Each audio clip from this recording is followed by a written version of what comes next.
भी समझ में आने वाला नहीं है। और आपको निर्गंत गुरु झांझरी जी को तो बड़े गहरे से पढ़ना चाहिए, ढंग से बैठ करके।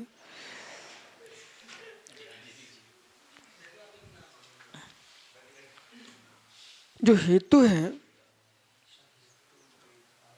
उपलब्ध अनुपलब्ध, तो उपलब्धि के भी दो भेद हैं, अनुपलब्धि के भी दो भेद हैं, विधि और निषेध। लोग समझते हैं कि उपलब्धि में ही विधि है, अनुपलब्धि निषेध है। ऐसा नहीं है, उपलब्धि की विधि है, उपलब्धि का निषेध है।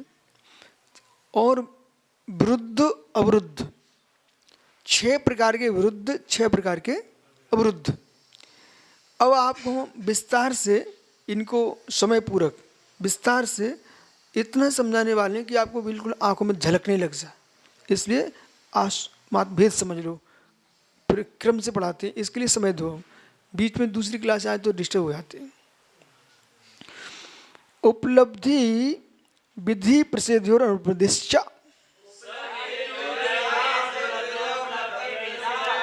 उपलब्धिर विधि प्रसिद्धेभ्यो अनुपलब्धिश्च।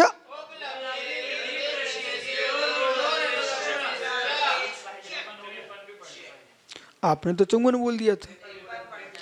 सा हेतुर द्विधा उपलब्धि अनुपलब्धि भेदात्। हेतु 2 प्रकार का है, उपलब्धि हेतु और अनुपलब्धि हेतु। आज इतनी याद करना है। अवना भाव लक्षण जो हेतु है ना, अवना भाव जिसमें होता ना, उपलब्धि हेतु अनुपलब्धि हेतु, उपलब्धि हेतु अनुपलब्धि, यह जैन न्याय शास्त्र। और जब भी न्याय में प्रवेश करेंगे तो परिचय सूत्र का अध्ययन करना ही पड़ेगा।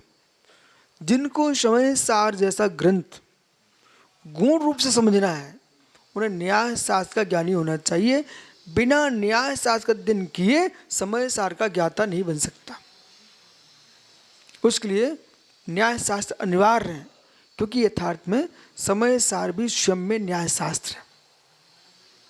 आध्यात्मिक दृष्टि होने पर भी और प्रवचन सार समय सार से अधिक गुण व्याख्या करने वाला ग्रंथ है।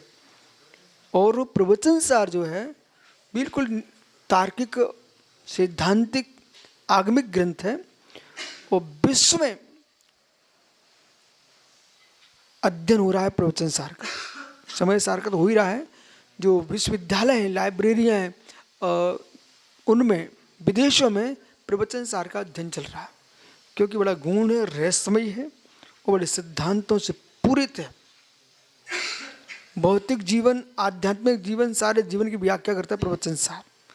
संसार से मोक्ष तक की व्याख्या कर रहा है प्रवचन सार। ठीक है, शेष आगे विचार करें। नमो